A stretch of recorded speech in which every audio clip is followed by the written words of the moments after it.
All right, welcome back to another episode of Modern Cyber. As usual, I'm your host, Jeremy, and I'm delighted today to be joined by Gemma Moore, Director of Cyberis. Gemma is a highly experienced red teamer, penetration tester, and technical security consultant. Her expertise lies in network and web application penetration testing, with an emphasis on adversary simulation and simulated attack strategies. She's the founding director of the information security consultancy. She's been in this career for over 20 years. It looks like at this point, or maybe nearly, excuse me if I get that right. She holds CREST certifications in infrastructure applications and simulated attack. She was a contributing author to the BCS Penetration Testing, a guide for business and IT managers. We'll have that book linked from the show notes. And Gemma was named Best Ethical Hacker in the 2018 Security Series Unsung Heroes Industry Awards and has been honored by SC Magazine as one of its 50 most influential women in cybersecurity and by IT Security Guru Magazine as one of its most inspiring women in cyber. Gemma regularly contributes articles to the Cyberis blog, which we will also have linked from the show notes, as well as her LinkedIn. Gemma, thank you so much for taking the time to join us today on Modern Cyber. Thanks for having me, Jeremy. That was a long list. It feels too long. Well, 20 years is a long time. It is. And, you know, I think many of our guests on the show have similarly long lists, which I'm really pleased to have them join us on the show because I think we can learn so much from everybody in their experience. And I think the domain of cybersecurity is so broad that there is enough room to hear from so many voices, including from yours, because I think one of the things that obviously you've got a deep experience and specialty in is penetration testing and red teaming. And I guess just to set the stage for today's conversation, in a nutshell, call it the 60-second description. How would you describe red teaming and penetration testing? So penetration testing, you've got your scope of work, which is a system, an application, a network. And your job when you're doing a penetration test is to test that system network application and find all the technical vulnerabilities you can, find out what's wrong, give recommendations on how to fix it, and basically find the problems before an adversary does so that you can fix things. Red teaming is a bit different. So where penetration testing is focused on technology and vulnerabilities in technology, red teaming tests the whole organization. And that means you're going against the live organization as it's operating. You're working against people, process, and technology. You're looking at how, various systems that you might have tested in isolation work together. Most importantly, probably, you're also testing whether you can detect an intrusion in progress and whether you can respond to it. So it's a lot broader, if you like, than a penetration test. It's a lot less focused on technology and more focused on finding an attack pathway that leads you from an initial point of compromise all the way to achieving some objectives like stealing some data or deploying ransomware at the end. So they're sort of cousins, I would say, in a way, penetration testing and red teaming, but there's, different reasons for doing each one. Would you consider red teaming almost a superset, and penetration is kind of maybe one arrow in that quiver, so to speak, where a penetration test might be part of the scope of a red teaming exercise? Or do you really think of them as very kind of related but more cousins? I think they're very separate things because your reasons for doing them are completely different. So if you're building a new system, you want to do a penetration test to check that you haven't got any vulnerabilities in there that someone is going to exploit. And they might not be very serious in isolation, but you want to make sure that you've got all of the things that you might be able to find ticked off and fixed before you release, for example, your application. And normally it's part of a compliance process. So you've got, your 27001 compliance process or whatever your risk management framework is. And part of your risk management is that you will do a penetration test of anything that you release before you release it so that you've got at least a baseline of assurance that something that you've developed or released is safe. Red teaming is a little bit different because you've got that emphasis on sort of detection and response. And because you are looking for an attack pathway, you're not trying to get full coverage. So in a penetration test, you're trying to find all the things that are wrong with the system. With a red team, you're just trying to find the pathway, or the red team is, the pathway from, get your initial foothold all the way to steal the customer database or whatever it is in the most expedient way possible without getting caught and, without being detected. And those are, you're not going to get full coverage, but actually it's really interesting because you learn an awful lot from red teaming that you wouldn't learn from penetration testing about how things fit together and how processes work and where little visibility gaps are. So it's a really interesting process, but they do very different things for you as an organization.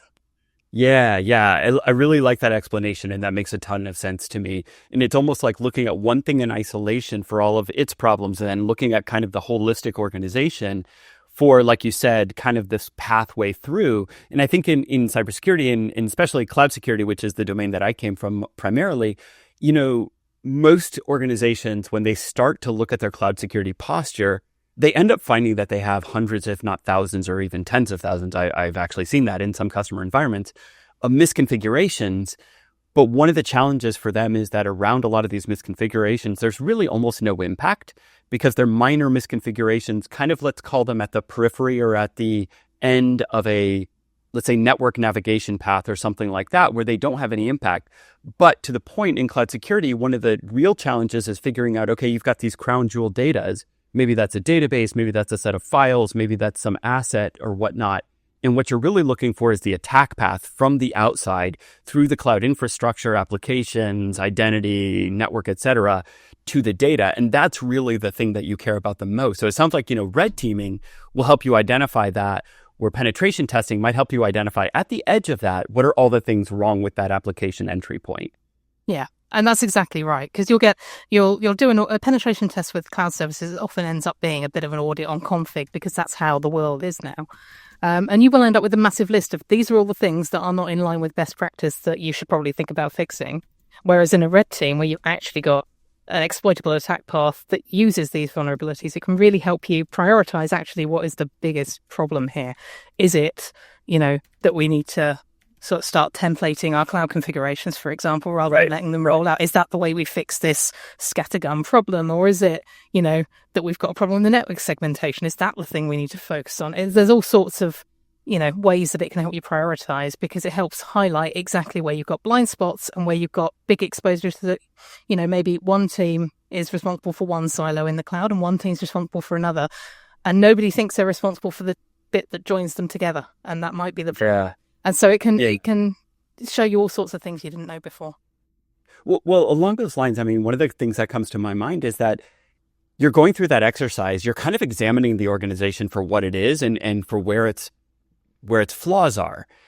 And it kind of strikes me that as you do that and you start exposing these flaws, people might not be too happy with what comes out of your work. So I'm just kind of wondering, there's that old book, How to Win Friends and Influence People. It sounds like this is a good way to lose friends and alienate people. How do you do that? How do you manage that process without kind of upsetting the organization? It's a challenge because when we're talking about red teaming, we're talking about looking at process and looking at people as well as the technology. Now, when it's the technology that's wrong, that's not emotional, because the technology is the technology. Oh, there's a computer bug. There's a vulnerability. Okay, well, patch, fine. But when it's, do you know what? You haven't thought about this process properly. You've got problems there. Someone has sat down and engineered that process, and they may be precious about it. They may be upset about it. And there are sort of, even with penetration testing, if you come across vulnerabilities where somebody has made a conscious decision to put something in place that is vulnerable, you can get resistance to that. But there's other ways that you can upset people when you're running red teams that you might not necessarily immediately think of. And actually managing that process is part of the reason why running a red team can be quite difficult, but also very rewarding. So when I said, the definition of red teaming, detection and response is a really big part of that.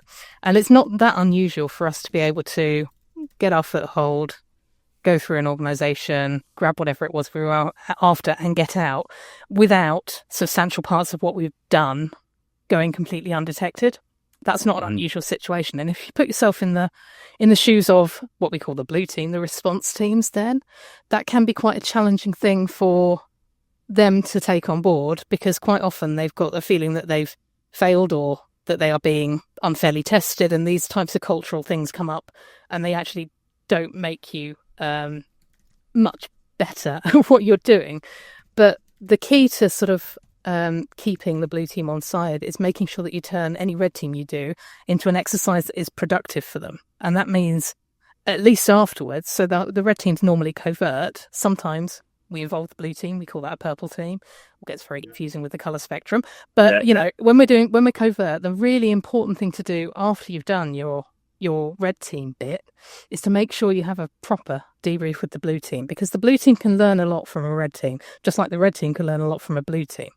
You don't get good at playing football on your own. You need someone to play against. Yeah. So it's really important that the blue team understand that we are there to help improve their ability to respond. That doesn't mean anything they've done wrong. It's an opportunity offer for the blue team to actually make points that they've probably been making to their managers the whole time. You know, the blue team probably know what they can't see. They probably know which controls don't work. They probably know that there are bits of the network that they are, you know, blind in, or cloud controls they've got no logging for, that they want logging for, but, you know, it probably costs them money per log entry and nobody's willing to take on that budget. It's things like this are the challenges that the blue team have. And often the results of a red team, where we can prove that we were able to, you know, steal the crown jewels because the blue team couldn't stop us, because they couldn't see what we were doing, because they've got no control across that bit of the network or that cloud portion or something like that. That's a really good business case for the blue team to go up to management and say, this is what's going to happen if an adversary gets in. This is the budget we need to prevent it happening. These are the controls we need you to buy so that we can respond effectively, because we now know that if we do not, you know, do these things that probably the blue team already know and want to do, you can't do it. But it's a really good basis for a business case, which is helpful. Well, that brings me to exactly my next question that I was thinking about, which is, okay, so you've done, I don't know, a gazillion of these, let's just say, right? But you know, many, right? And so along those lines, what's the best practice for kind of presenting the results of what you found in a productive manner that is not going to enrage people, upset people, etc.? Because I totally hear what you're saying. You know, likely the blue team kind of knows we've got some deficiencies on, I don't know, logging, segmentation, whatever the case may be. They've been yelling about it, but there's always, as there always is in cybersecurity, there's always that kind of like cost-benefit trade-off question and the prioritization question. So like, how do you, what have you seen as kind of thematic? Because I know it's going to be different and it depends from organization to organization, but what are like some common themes in presenting this effectively? So cultures, as you say, as you suggest, they're really, really important for this. And in some cases, you'll have a culture where, you know, when faced with this type of result, you know, people understand that there are financial impacts. And sometimes you've got a situation where upper management actually doesn't necessarily see the financial impact. Now, the role that I take on these days in red teams is the red team manager, if you like. And my job is effectively to be that translation layer between what's happening technically and sort of senior management and the control group within the organization that we're working with. And part of the sort of most satisfying part of my job is taking what the executive or the board looks like a load of technical gibberish, because it's, you know, this vulnerability, and even through to things like, you know, if you're in an on-premise environment, you know, domain admin, that means nothing to a member of the board. Like, if you're technical, you know what it means to have domain admin in a Windows network, right? You do what you want. But if you are an exec, that means absolutely nothing. And part of the job is, so what? So, you know, you say you can do this, that, and the other. The job that we have to make this effective, to actually make sure we get something actionable out of it, is to translate from this huge pile of technical findings and individual parts of the attack pathways to an executive audience. What are the things you're going to worry about? How much money is it likely to cost you if this goes wrong and you haven't fixed it? And, you know, what are the quick wins and what are the things you need to plan strategically? And it's setting out that information in a way that they can understand, because it's in terms of, you know, compliance failures, you know, who are you going to have to report to when this customer database gets lost, and what's that going to mean in terms of PR and press and things like that, and, you know, what's it going to cost you? But when you have I'm curious, right? Along the lines of that, so what? Have you seen, because one of the things that came to my mind as you were saying that, and you said, so what? And I was like, okay, now let me put myself in the manager's position. And you come to me and you say, well, you know, we've got this thing and it is, I don't know, domain admin. And that could lead to actually everybody in the organization being locked out of their email because domain admin gets compromised. And the first thing that the attacker does is just goes and switches off email access for everybody, whatever. Yeah. And the manager hears this and says, are we so poorly configured that kind of risk could happen to us? and actually gets upset with the blue team as a result of that because they find that the existing organizational controls are, suboptimal, so to speak. Yeah. So things like that do happen. And that is, so to some extent, it's something that can't be fixed without changing the culture from the top down. I'm a big believer that if you want to be secure, if you want to have good resilience overall, you really do need a sort of positive, cooperative, helpful culture in your organization, because good security and good responsiveness really does depend, when it comes down to it, on internal relationships between people working together, and people, having the same goals, pulling in the same direction, and understanding each other's points of view. You see that over and over again in incident response, in, the companies that do well detecting us are the companies that have that kind of culture. But you will get people sometimes, as you describe, who, end up throwing blame places. Well, that doesn't help. It's not productive. Again, while it may happen, often we're able to intervene as part of that process when we're managing the red team and saying, actually, this isn't necessarily a point problem. This is likely a result of, operational drift, shadow IT, people having business requirements that drift over time. And the emphasis is almost always, when in that kind of organization, the emphasis has been on productivity and people being able to work, because everything's a business. You can't make things so secure that people cannot work. And these decisions at an operational level have consequences, and those consequences often reduce security. And until you look at it holistically, you may not understand how a point decision in one department impacts the security of the rest of an organization. And, we can make a case that effectively tries to take out the sting from these types of discussions. We're not, we're in the red team. We're never not on the side of the blue team.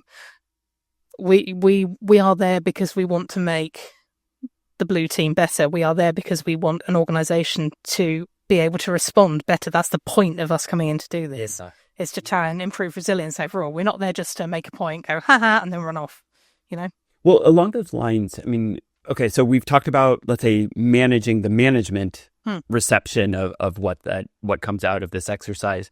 What about managing the process of kind of collaborating with the blue team afterwards and saying, look, this is where we were successful. This is what we were able to do, what we were able to find. Do you then think about providing them direct recommendations, or is it more like, hey, here's what we were able to do, and then let them kind of brainstorm internally and figure out how they could have done a better job of detection or prevention? Or what's like a best practice or a good learning there? So it's a bit of both is the answer. So obviously there's always a formal report from a red team, and we've got technical vulnerability and we've got technical recommendation. And that's our view of what is the best recommendation, the thing that fixes this. But that's not always practical to implement. So network segmentation, this is something that's a problem in a lot of on-premise infrastructures, and it's one that's really difficult to fix, because any organization of a particular size that has been around for any length of time, you end up with these sprawling networks, and often nobody really knows what needs to talk to what. So actually segmenting the network properly is a really big problem, and one that is not easy to fix. So then the conversation with the blue team becomes, okay, so you can't do the thing that will prevent this. So can you do things to make this harder? So can you isolate, for example, the critical data silos, or things that are really important? Can you prioritize those and shunt them off somewhere that's different? And if you can't do that, what's the next best thing? So can you put in place controls so you're monitoring all those perimeters so that you know what's crossing perimeters, and you can start monitoring anomalous traffic and things like that? And this process, it's iterative. We've got our best practice recommendation, but that's not the only thing that you can do to reduce the risk. And that sort of debriefing process with the blue team helps us have a brainstorm with them and understand exactly in their environment, with their constraints, what's practical to do. And because there's what you can do now, which is a quick fix. There's what you can do maybe in 3 months' time, your sort of medium-term fix. And there's what can you plan to do long-term that might mean, re-architecting your whole organization. And, reducing risk now, it's about reducing the thing that is the biggest problem right now that's going to get you in most trouble right now. And there is essentially, it's prioritization. And we can help the blue team with that. And we do help the blue team with that. And that's probably where most of the value comes from, is saying, right, these are the things you've got wrong. Yes, it's a massive list. Yes, there's lots to do, but do that first. And, it's things like, phishing resistant multi-factor authentication is a big one. Yeah. Lots of multi-factor authentication is not resistant to phishing attacks, and therefore, certainly in a cloud-based organization, you're one phishing attack away from someone being able to grab a bunch of data. Bad situation to be in, but if you know who's got access to data and you can put phishing-resistant MFA in, it's pretty quick to do these days, at least for a small set of users that are important. And you can plan the rollout for anyone else, but you really, really make it a lot harder for an adversary to grab that data first of all. And yeah, it's finding the quick wins and making sure everyone's on board. I mean, but ultimately, the blue team, our experience with the blue team, sometimes when we start, the blue team's resistant, or they think they're being tested, or they're a bit twitchy about what we've got to say to them. But almost invariably, by the end, they're actually excited by what we've done. They're interested in how we've done it. They're getting involved in the process of thinking about what we've done and what the tactics were and how they can start thinking like an adversary as well. Because that's what really helps the blue team, is understanding how an adversary operates, which may be different to how they think when they're thinking about, building systems or, configuring systems, someone breaking them. Sometimes you just haven't made the right assumptions about what an adversary will do. And thinking of an adversary really helps you. Yeah. Along those lines, I mean, there's something you said in there that I'm really curious about. So let's talk about phishing resistant 2FA or MFA, right? I think so many people by now are used to get a text message with a 6-digit code. Yeah. That was kind of the best practice for a number of years there until people realized that, oh crap, SIM swapping is a real problem, and it does happen. But SIM swapping to me is a kind of thing where I almost wonder whether it is in an ethical gray area when you go into a red teaming exercise, or maybe it's across the line. You tell me. And I'm kind of curious about what are some of the ethical, let's say, boundaries to red teaming, and how do you manage that for an organization where, for instance, part of red teaming might be social engineering. Part of red teaming might be checking physical security to gain access to a building, or, to plug in a cable in a network port in a visitor's conference room or something like that. How do you manage that overall, and what are some of the lessons learned around that? It's a good question. The truth is that when we're red teaming, because we are doing it legally and we're doing it ethically, we are bound by constraints that an adversary is not bound by. And that means I can't do everything an adversary could do, because an adversary will happily break the law, and, we can't. We won't. SIM swapping is sort of the tip of the iceberg with the multi-factor authentication. It's probably not something we'd do covertly. It might be something that we'd look and simulate with the consent of somebody and say, technically, is this possible? But a lot of the time, we have to, separate ethically the part where we're testing an individual and the part where we're testing technology. So you mentioned social engineering, and this is somewhere where you can really screw up and really upset people. So social engineering is something that's inevitably part of most red teams, and by social engineering we normally mean some form of phishing attack against some kind of employee. And it might be a web sort of email phishing attack, it might be an instant message phishing attack, it might be something of that. But that type of social engineering is normally what ends up being involved in a red team, because there's sort of initial access mechanisms that we can't use. So, we can't, for example, go and compromise a website that people will go to. A lot of adversaries do this, we can't do that without, someone agreeing to host malware for us, which is very unlikely to happen. That's not something we can do. So, we have to limit these things and we have to simulate them. When it comes to individuals, so the social engineering that we do with individuals, adversaries will do things like they will build up relationships via personal social media with people. They will go on LinkedIn, they will masquerade as people who are well known in the industry, make friends and try and, create connections and stuff like that before leveraging those connections to get their malware installed by this individual who is in a, they think they are talking to a real person and have formed a friendship. Ethically, that's very dodgy. Firstly, legally it's dodgy to start posing as somebody on social media. It's ethically very dodgy to start crossing that boundary between someone's personal life and their private life or their working life, and we wouldn't target anyone on personal social media as a result. And therefore we're limited to things like, trying to send a Teams message to someone, an instant message, that might be the thing that we do to their work address, and we might make it about work. We wouldn't make it about personal stuff. So you've got this sort of personal private boundary we try to be very respectful of, because we all know if you go and do a bunch of open source research on somebody, you can find out stuff about them, about their lives, about their relationships, their likes, their dislikes. Is it and the question or the sort of ethical question in mind really is it appropriate to use any of that information in an exercise against their employer? And my answer is no, it's not acceptable to do that. An adversary will have no qualms doing that. Yes. So everyone should be aware of that exposure, because an adversary will do it. But ultimately, the reason it's not ethically, or it's not even practical to do it, it's not useful to do it, it's because I know, and I'm sure you know, and probably most people in cybersecurity know, if you have the right information about somebody, you have the right sort of relationship with them, and you have the right hook to use, you can convince anyone to open a file, you can convince anyone to answer a phone call, you can convince anyone to do something that you want them to do, visit a website. I would be naive, standing here, even as a 20-year veteran of red teaming, to say nobody could phish me, because I'm sure if they did it right, if they put enough effort in, they could do it. And so it proves nothing if I fail the first time and I fail the second time. Eventually, if I'm determined enough, I will be able to convince someone to run some malware or open a link or something like that. What's important is, can you detect it when it happens? And have you got the technical controls, the right layers of technical controls, so that, it's really, really difficult for an adversary to do? Can you prevent, the download of the initial stage? Can you prevent the execution of the next load? The next stage payload? Can you prevent persistence? Can you detect persistence? Can you detect C2? Can you prevent C2? These layers of technical controls are the things that are important, because if you rely on people, and there's a real temptation to blame people for being human. I think we're moving into a world where AI deepfake generation is so good. I do not think we are going to be able to rely on humans, even in this conversation here.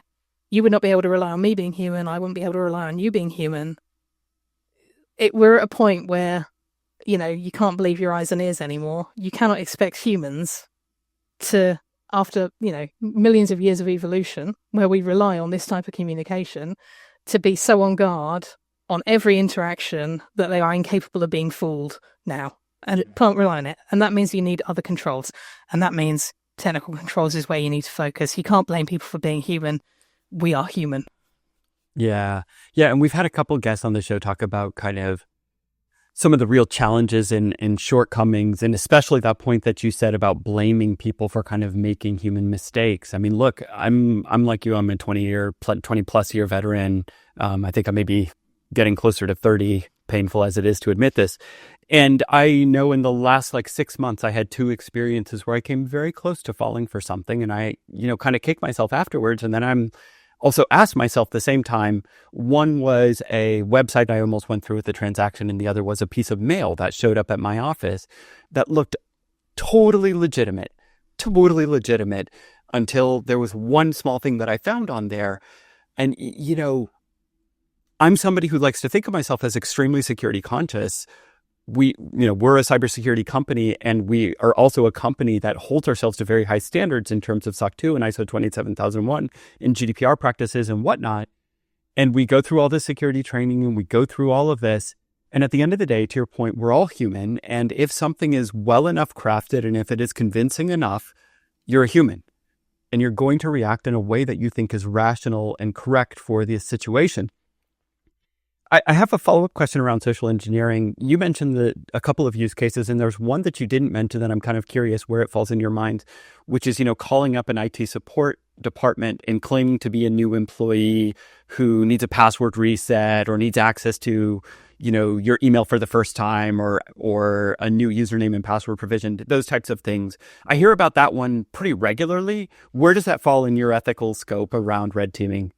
We do those things quite regularly, but it's always a case of being careful and working with the control group, so we know, who we are going to be calling, who we are going to pretend to be when we call, And that there is, a framework in place so that, if this gets flagged as an incident and a response gets kicked off, there is somebody at the top of that escalation chain who knows that what we're doing is a simulation and can stop things escalating out of control because it's a simulation and there's not an actual incident going on.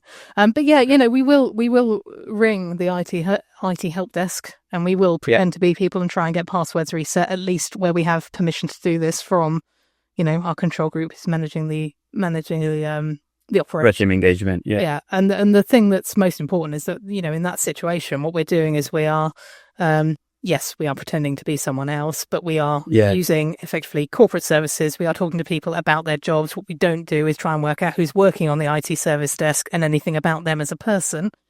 Yeah. And sometimes vice versa as well. We may call up, if it's in scope, employees of a company, if we can find numbers, and masquerade as the IT help desk and see if that will get people to install software. But, we're really careful when we're reporting about this and how we actually pitch this, because where it goes to the point that there is something in writing about what's happened, we don't want it to be about, Sarah down who fell for someone ringing. We want it to be about, okay, so you've got these technical controls that didn't stop us from doing this. Because, people are going to fall for things. And your control assumption has to be, at some point, someone is going to fall for a social engineering attack. Your layer of defense cannot be a person. Yeah. It's got to be in other controls, in process, or in technology. Because, if you're relying on people and blaming people for being people, you've already lost. Yeah. I'm curious, do blue teams usually know when a red team exercise is going on? Not always. So, in fact, often they don't. Normally someone right at the top, the last person that will be escalated to, normally they know a red team's going on and they don't tell anyone. And the reason that they know is this uncontrolled escalation thing, because, if you're doing a simulation, what you don't want is an instant response by the blue team escalating to the point where, someone outside of the organization is going to be notified. If they think talking about notifying the Information Commissioner's office or something because a breach has occurred, someone needs to stop that happening. Bring everything back in and say, this is a simulation, it's fine, nothing's been breached, that type of thing. So someone at the top normally knows, but most of the blue team don't know. Sometimes they know there's a red team, but they don't know when. Sometimes, say where we're sort of collaborating, they will know something's going on, and rather than, being covert about it, we'll be sharing information as we go along and saying, we've done this, have you seen it? Have you got any alerts? Have you got any alarms? And that's when it becomes more purple. But it's a bespoke process, so, we adjust our approach to meet the objectives of the organization. And when you are trying to work out in a realistic way whether you can detect and respond to an incident, not telling the blue team is the best way to get that objective covered off, because if they don't know it's coming, they react as they normally would. Whereas if they know it's coming, quite often there's some bias in how the blue team will react. They'll be, it's a simulation, we won't bother analysing that properly, or it's a simulation, there's that danger, we can chill out a bit, Yeah. Fair enough. Beyond red teaming, are there other exercises or other types of activities that you engage in that help organizations uncover where they might have, let's say, weaknesses in terms of planning or response plans? Like, do you run, let's say, simulated incidents or simulated attacks, or let's say like assume breach scenarios and, kind of responses and tabletop exercises around that? And do you find those to be as useful, less useful, or useful in different ways? How do you think about all of that? We do all sorts, and it is useful. I think useful in different ways is what you've got there. So, okay. Like I say, the tabletop exercise is a good one. So we often run simulated incidents where we get everybody in a room, and we say, it's often off the back of a red team. Actually, we'll simulate that something has happened that might have been plausible in the scenario of the red team, and we'll say, right, you've had a notification that, for example, this chunk of data is on the dark web. Nobody's seen it go, but this chunk of data is on the dark web. That's where you start, and then you're like, okay, so how do we identify, is that our data? Do we know where the incident response plan is? Does everyone know their role in this response? Who's going to communicate with whom? And, who's responsible for, reviewing this bit of the seam? Who's all that type of stuff. Make sure everyone's well practiced. And it goes outside even just the blue team as well, because something that happens in an incident that, not everyone's immediately aware of is all the other stakeholders in the business. So you've got people from legal, you've got people from marketing, you've got people from finance often. and they all get pulled in, and quite often they not talk to each other very much. Yep. So actually doing those tabletops is a really good way of getting people to know each other and like literally know each other, so they know the person they're going to be talking to when an emergency happens, and that's often really invaluable. And the other things that come out of tabletops that are really interesting to discuss are things like you pull everyone into a room and then we simulate a ransomware outbreak, and the first thing we do is take everyone's laptops away and say, right, you have no laptops because they've been ransomed. And often they've never tried to run their incident response plan without their online files. And that is something that you don't really necessarily think about immediately when you think ransomware attack. Yeah. Something that unless someone points out, you're not going to have access to this. So what's your plan when your laptops are dead? Or even, it's not even, cyber incident, the thing that happened with CrowdStrike, that bricked everything. But again, same sort of thing. How do you respond when nothing works? And lots of times that's not been practiced. So that's really useful stuff. And another thing that's also useful differently is attack path mapping. So obviously with red teaming, we're looking for a single attack path. If you work with an organization to map attack paths, you can come up with, rather than the one that we look at in a red team, you can come up with hundreds that you can then see, okay, if this pathway were executed, would we see it? Have we got controls in the way that would prevent it? And effectively look at your defenses and prioritize them in terms of all the attack paths you've mapped and how that might impact, the end goal that an adversary might want to make. So, there's loads of things of different services that kind of impact on resilience in different ways. But the beauty of, I think, a lot of cybersecurity is that you can customize a lot of stuff. You just need to know what you need to achieve. If you know what you need to get out of it, there's a way to sort of create a package of work that will meet those needs and that will give you something valuable and actionable off the end of it. If you don't know what you want when you go and commission a pen test or a red team or an adversary simulation or something like that, if you don't have a good idea of what you want to get out of it, you're not going to get the best value from it. But I mean, that on its own opens a whole can of worms that I don't think we have time to get in today. But to your point, like a lot of organizations, they don't know what they want to get out of it. They don't know what an acceptable level of risk for them is. And kind of that balance between the amount of, let's say, controls and investment and, let's say, restrictions and limitations that they put in place versus the security outcome that they hope to gain out of it is very challenging for a lot of organizations. And like I said, I don't know that we can get into that today, but I totally get where you're coming from. And I do think, to your point, though, what it sounds like, if I'm hearing you right, what you'll get out of these sets of exercises is you will get a pretty good picture of how things are today and what some of the changes that you could make would be, and then, drive towards that and start to make a decision process around that. And I think, one of the things you said about that is it's very customizable. I actually tend to think of the cyber landscape as being one where like the technology landscape shifts so quickly within most organizations. And I tend to work pretty much with digital organizations. I don't tend to work with a lot of physical organizations or physical goods organizations. But with most technically or digital organizations, they're changing the technology that they use so frequently that you have to reassess. And it does lead to very interesting topics to go learn about and research. And so, never a dull day in the cyber world. I'm curious, just, kind of one follow-up or question to wrap up this episode and to wrap up our conversation on red teaming. Any stories you can share? Have you ever been into a red team scenario where you really didn't find anything? You came out of it going, oh my gosh, this organization is amazing. We weren't able to do anything. Or any where you just found something really unexpected and quirky that you're able to talk about, respecting customer confidentiality, obviously. I think so. This isn't necessarily a specific story, but this is something that we've observed. You say you work with digital organizations. Yeah.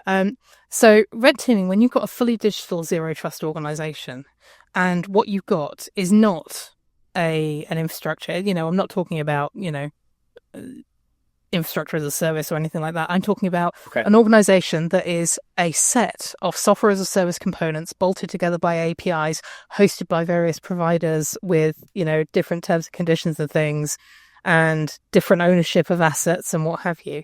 It's really, really complicated to do red teaming in any kind of traditional way. But the thing that we come across over and over again, which is really interesting, is that the sort of you do not have anywhere near the capability that you have in any traditional architectures to actually detect or respond to anything. You may not have the ability to even identify, when you sort of delve right down into it, you may not be able to identify who's got an active session on a particular system. You may not be able to understand, you may not have any mechanism to terminate a session when you know it is compromised. That session may exist until expiration. You have no control over it. You may have no logs. You may have no logs and no access to logs. And these limitations, often the driver for this type of sort of building is cost and responsiveness and productivity. And it's those security requirements haven't even come into it, and they never do. And then you're in a situation where you're one phishing attack away from disaster, which this comes back to this was an organization that we demonstrated it. So we did one phishing attack, landed up by coincidence, on the account of someone that had access to everything, including all the customer data. Every SaaS tool and all the data in every SaaS platform. And when they did find, because we just picked the right person, and we were lucky. It was the first one. And when they had identified it and tried to shut us out, although they had a script that they thought terminated all the sessions, turns out didn't actually terminate the sessions that had been. It would have stopped us logging in again, but those sessions were active for a full 24 hours after this point. They had no way to shut it down. And so we had 24 hours knowing that they had caught us to download all the data that we wanted. And that's a problem for a lot of organizations, a lot of digital organizations. And it's not one with an easy solution.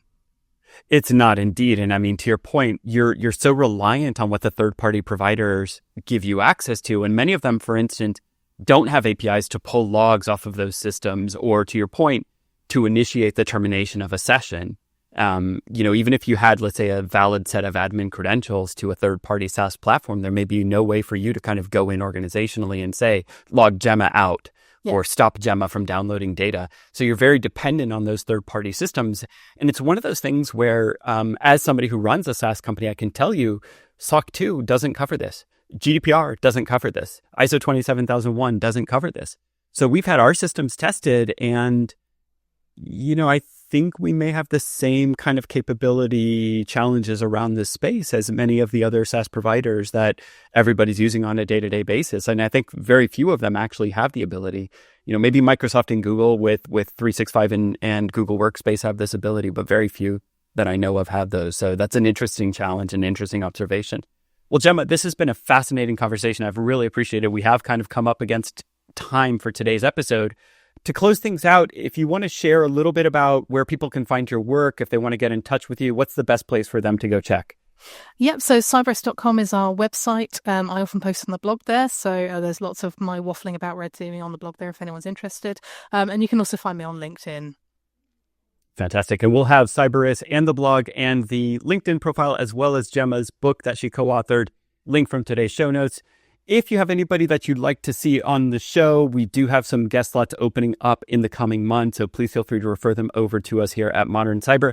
Gemma Moore, thank you so much for taking the time to join us today. Thanks, Jeremy. It's been a pleasure.